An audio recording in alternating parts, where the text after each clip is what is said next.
পাঁচ নম্বর মাহমুদ হাসান নকিব, পিতা হাবিজ রুকনউদ্দিন, মাতা সাবিনা বিলকিস, গ্রাম বাদানগর, ডাক গোবিন্দগঞ্জ, উপজেলা সাদক, সুনামগঞ্জ। হাজরিন, প্রতি বছর নিয়ে এই বছরও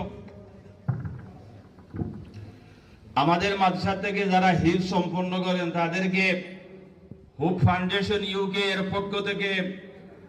নগদ প্রতি 5,000 টাকা, একটা ক্রেস্ট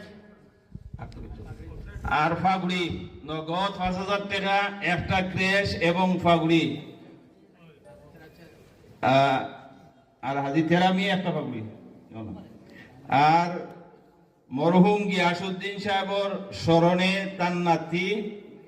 মাহিরুদ্দিনের পক্ষ থেকেও যারা হিফজ সম্পন্ন হলেন তারা 5,000 টাকা করিয়া মা বাপর